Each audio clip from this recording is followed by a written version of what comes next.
Dear students, welcome to today's online maths session. ഇന്ന് നമ്മൾ discuss ചെയ്യുന്നത് 3D ഷേപ്സിനെ കുറിച്ചിട്ടാണ്. ഓക്കെ, സോ എന്താണ് ഈ 3D ഷേപ്സ് അല്ലെങ്കിൽ 3 ഡയമെൻഷണൽ ഷേപ്സ് എന്താണ് എന്ന് ചോദിച്ചു കഴിഞ്ഞാൽ ദേ ആർ സോളിഡ് ഫിഗേഴ്സ്. അതായത് അതിന് ലെങ്ത്ത്, ബ്രെഡ്ത്ത്, ഹൈറ്റ് എന്നിങ്ങനെ 3 ഡയമെൻഷൻസ് ഉണ്ട്. ഓക്കെ, ഒരു എക്സാമ്പിൾ എടുത്ത് നമ്മൾ നോക്കുകയാണെങ്കിൽ ഈ ഒരു 3D ഷേപ്പിൻ്റെ ഒരു എക്സാമ്പിൾ നമ്മൾ പറയുകയാണെങ്കിൽ നമ്മളൊരു ക്യൂബ് കൺസിഡർ ചെയ്യുകയാണെന്ന് വിചാരിക്കാം. ഓക്കെ, ഒരു സിമ്പിളായിട്ട് നമ്മളൊരു ക്യൂബ് കൺസിഡർ ചെയ്യുകയാണ്. ഈ ക്യൂബിന് എന്തൊക്കെയുണ്ട്? ലെങ്ത്തും ബ്രെഡ്ത്തും ഒഴിച്ച് അത് കൂടാതെ നമുക്ക് എന്തും കൂടെ നമുക്കിതിൽ പറയാൻ പറ്റും. ലെങ്ത്തും ബ്രെഡ്ത്തും അതുപോലെ ക്യൂബിന് ഹൈറ്റുമുണ്ട് അല്ലേ. സോ ഇങ്ങനെ 3 ഡയമെൻഷൻസ് ഉള്ള ഫിഗേഴ്സിനെ, ഷേപ്സിനെ നമ്മൾ പറയുന്ന പേരാണ് സോളിഡ് ഫിഗേഴ്സ് അല്ലെങ്കിൽ 3 ഡയമെൻഷണൽ ഫിഗേഴ്സ് എന്ന് പറയുന്നത്. And they occupy space. അതായത് അതിന് വോള്യം ഉണ്ട്, എന്തെങ്കിലുമൊക്കെ ഉൾക്കൊള്ളാൻ കഴിയും. ഓക്കെ, സോ ഇതാണ് ഈ 3 ഡയമെൻഷണൽ ഫിഗേഴ്സ് അല്ലെങ്കിൽ 3 ഡയമെൻഷണൽ ഷേപ്സ് എന്ന് പറയുന്നത്. അപ്പോൾ ഈ 2D ഷേപ്സും 3D ഷേപ്സും തമ്മിലുള്ള ഡിഫറൻസ് എന്താണ് എന്ന് നമുക്കൊന്ന് നോക്കി നോക്കാം. 2D ഷേപ്സ് ആകുന്ന സമയത്ത് അതിന് എന്തേ ഉണ്ടാവുള്ളൂ? ലെങ്ത്തും ബ്രെഡ്ത്തും മാത്രമേ ഉണ്ടാവുള്ളൂ അല്ലേ. ഫോർ എക്സാമ്പിൾ ഞാനൊരു സ്ക്വയർ എടുക്കുകയാണ്. സ്ക്വയറിന് എന്തൊക്കെയുണ്ട്? 2 ലെങ്ത്ത്. സ്ക്വയറിന് ലെങ്ത്ത് മാത്രമേ ഉള്ളൂ, എല്ലാ സൈഡും ഒന്നായതുകൊണ്ട് സോ അതിന് ഒരു ലെങ്ത്ത് മാത്രമേ ഉള്ളൂ. ഇനിയിപ്പോൾ റെക്റ്റാങ്കിൾ എടുക്കുകയാണെങ്കിലോ റെക്റ്റാങ്കിളിന് ലെങ്ത്തും ബ്രെഡ്ത്തുമുണ്ട് അല്ലേ. സോ ഇവിടെയൊക്കെ നമ്മൾ 2 ക്വാണ്ടിറ്റീസ്, ലെങ്ത്തും ബ്രെഡ്ത്തും മാത്രമാണ് ഇവിടെ പറഞ്ഞിരിക്കുന്നത്. സോ അങ്ങനെയുള്ള ആൻഡ് ഓൾസോ ഇതിന് നമുക്കൊരു പ്ലെയിനിൽ ഫിക്സ് ചെയ്യാൻ കഴിയും അല്ലേ. ഇപ്പോൾ ഒരു റെക്റ്റാങ്കിൾ നമുക്കൊരു ബോർഡിൽ വരയ്ക്കാൻ കഴിയും അല്ലേ. സോ ഇത്തരത്തിലുള്ള ഫിഗേഴ്സിനെ, റെക്റ്റാങ്കിൾ, സ്ക്വയർ, സർക്കിൾ പോലുള്ള ഫിഗേഴ്സിനെ നമ്മൾ പറയുന്ന പേരാണ് 2D ഷേപ്സ്. ഓക്കെ, ഇനി 3D ഷേപ്സ് എന്ന് പറയുമ്പോൾ അതിന് ലെങ്ത്ത്, ബ്രെഡ്ത്ത്, ഹൈറ്റ് ഇതെല്ലാം ഉണ്ടാവും. അതിന് എക്സാമ്പിളാണ് cube. Okay, cube, cuboid, sphere, cylinder, cone ഇതൊക്കെ എന്താണ്? 3D ഷേപ്സിന് എക്സാമ്പിളാണ്. ഇത് നമുക്കൊരു പ്ലെയിനിൽ, ഇപ്പോൾ ഒരു ബോർഡിൽ നമുക്കത് ഫിക്സ് ചെയ്യാൻ പറ്റുമോ? ഇല്ല. ഇപ്പോൾ ഒരു റുബിക്സ് ക്യൂബിനെ നമ്മൾ എടുക്കുകയാണെന്ന് കരുതുക, അത് നമുക്കൊരു ബോർഡിൽ ഫിക്സ് ചെയ്യാൻ കഴിയുമോ? ഇല്ല അല്ലേ. അതിൻ്റെ അതിൻ്റെ ആ ഒരു ഫേസ് മാത്രമാണ് ബോർഡിൽ നമുക്ക് ഫിക്സ് ചെയ്യാൻ കഴിയുള്ളൂ. ബാക്കിയുള്ള എല്ലാ പോർഷനും പുറത്തേക്ക് തള്ളിയാണ് നിൽക്കുക. സോ അവിടെ നമുക്ക് ഒരു 2 ഡയമെൻഷണൽ പ്ലെയിനിൽ അത് ഫിക്സ് ചെയ്യാൻ കഴിയില്ല. സോ നമുക്ക് എന്ത് പറയാൻ പറ്റും? അതൊരു 3D ഷേപ്പാണ് എന്ന് പറയാം.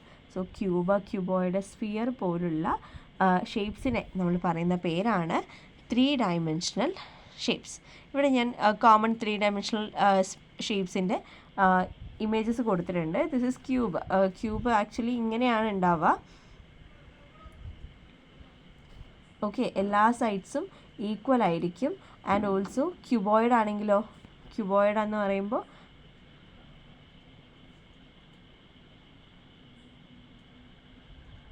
ഇത്തരത്തിലായിരിക്കും ക്യൂബോയിഡ് ഉണ്ടാവുക. Okay, so and also cylinder, ഇവിടെ ഫിഗറിൽ കൊടുത്തതുപോലെ സിലിണ്ടർ.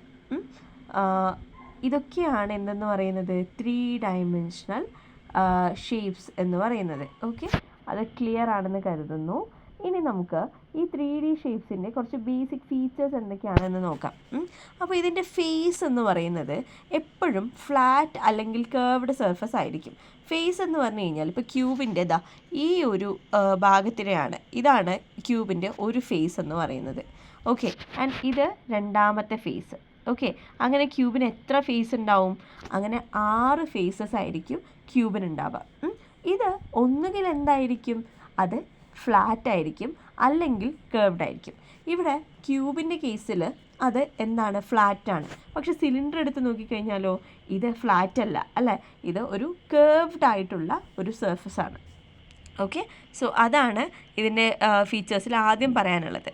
ഇനി എഡ്ജ് എന്ന് പറയുന്നത് line segment where 2 faces meet.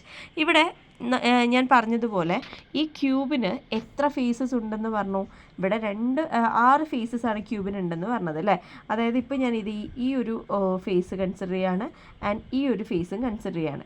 ഇങ്ങനെ ഈ 2 ഫേസും കൂടെ മീറ്റ് ചെയ്യുന്ന മീറ്റ് ചെയ്യുന്ന ഈ ലൈൻ സെഗ്മെൻ്റ് ഉണ്ടല്ലോ, ഈ ലൈൻ സെഗ്മെൻറ്റ്, ഇതിനാണ് നമ്മൾ ഈ ഒരു ക്യൂബിൻ്റെ എഡ്ജ് എന്ന് പറയുന്നത്. ഓക്കെ, അത് ക്ലിയർ ആണെന്ന് കരുതുന്നു. അതായത് രണ്ട് ഫേസസ് തമ്മിൽ മീറ്റ് ചെയ്യുന്ന ലൈൻ സെഗ്മെൻറ്റിനെ നമ്മൾ എഡ്ജ് എന്ന് പറയും. അങ്ങനെയാണെങ്കിൽ ക്യൂബിന് എത്ര എഡ്ജസ് ഉണ്ടാവും? ഇവിടെ 1 2 3 4 അല്ലേ? 1 2 3 4 ആൻഡ് 1 2 3 4. അങ്ങനെ 3 തവണ നമുക്ക് 4 എഡ്ജസ് കിട്ടിയില്ലേ? അതായത് ടോട്ടൽ ഇവിടെ 12 എഡ്ജസ് ആണ് ഈ ഒരു ക്യൂബിനുള്ളത്. അതേപോലെ ക്യൂബോയിഡിൻ്റെ കേസ് എടുത്ത് നോക്കിയാലും അവിടെ എത്ര എഡ്ജസ് ഉണ്ടാവും? അവിടെ 12 എഡ്ജസ് നമുക്ക് കാണാൻ കഴിയും. ഓക്കെ, ഇനി വേർട്ടെക്സ് എന്ന് പറയുന്നത് എന്താണ് എന്നാണ് ഇനി നമ്മൾ നോക്കാൻ പോകുന്നത്. വേർട്ടെക്സ് എന്ന് പറഞ്ഞു കഴിഞ്ഞാൽ നമുക്കറിയാം, ഈ പറയുന്ന എഡ്ജസ് തമ്മിൽ മീറ്റ് ചെയ്യുന്ന ഈ ഒരു പോയിന്റിനെയാണ് നമ്മൾ എന്താ പറയുക? വേർട്ടെക്സ് എന്ന് പറയുന്നത്. വേർട്ടെക്സ്, ഈ കോർണർ പോയിൻറ്റ്സിനെയാണ് നമ്മൾ വേർട്ടെക്സ് എന്ന് പറയുക. ഓക്കെ, സോ അപ്പോൾ എന്താണ് ഫേസ്, എഡ്ജ്, അതുപോലെ വെർട്ടെക്സ് എന്ന് മനസ്സിലായിട്ടുണ്ടാവും എന്ന് കരുതുന്നു. ഇനി വോള്യം. വോള്യം എന്ന് പറഞ്ഞു കഴിഞ്ഞാൽ ആ ഷേപ്പ്, ഇപ്പോൾ നമ്മളൊരു ക്യൂബ് എടുക്കുകയാണെങ്കിൽ ആ ക്യൂബിനകത്ത് ഒരു ഹോളോ ആയിട്ടുള്ളൊരു ഉള്ളിൽ അകം പൊള്ളയായിട്ടുള്ള ഒരു ക്യൂബാണ് നമ്മൾ എടുക്കുന്നതെന്ന് വിചാരിക്കുക. അതിനകത്ത് എത്ര സ്പേസ് ഉണ്ട്, ആ ഷേപ്പ് ഒക്യുപ്പൈ ചെയ്യുന്ന സ്പേസിനെയാണ് നമ്മൾ എന്തെന്ന് പറയുക? വോള്യം എന്ന് പറയുന്നത്. ഓക്കെ, സോ അത് ആ ഷേപ്പ് ഉൾക്കൊള്ളുന്ന സ്പേസ്, ഓക്കെ, അതിന് നമ്മൾ പറയുന്ന പേരാണ് വോള്യം. ഓക്കെ, അത് ക്ലിയർ ആണെന്ന് കരുതുന്നു. ഇനി 3 ഡയമെൻഷണൽ ഷേപ്സ്, റിയൽ ലൈഫിലുള്ള കുറച്ച് എക്സാമ്പിൾസ് ആണ് ഇവിടെ കൊടുത്തിരിക്കുന്നത്. നമ്മൾ ഉപയോഗിക്കുന്ന ഡൈസ് അതെന്താണ്? ക്യൂബിക്കൽ ഷേപ്പാണ് അല്ലേ? ഇനിയിപ്പോൾ ബുക്ക് എടുത്ത് നോക്കിക്കഴിഞ്ഞാലോ, അതൊരു ക്യൂബോയിഡൽ ഷേപ്പാണ്. ആൻഡ് ബോൾ ആണെങ്കിലോ it is spherical shape. Sphere ആണ് ബോൾ എന്ന് പറയുന്നത്. നമ്മുടെ വീട്ടിലൊക്കെ ഉണ്ടാവുന്ന വാട്ടർ ടാങ്ക് എന്ന് പറയുന്നത് എന്താ? അത് സിലിണ്ട്രിക്കൽ ഷേപ്സ് ആണ്. ഓക്കെ, അപ്പോൾ ഈ 3 ഡയമെൻഷണൽ ഫിഗേഴ്സിനെ കുറിച്ചിട്ട് ഒരു ബേസിക് ഐഡിയ നിങ്ങൾക്ക് കിട്ടിയിട്ടുണ്ടാവുമെന്ന് കരുതുന്നു. Thank you.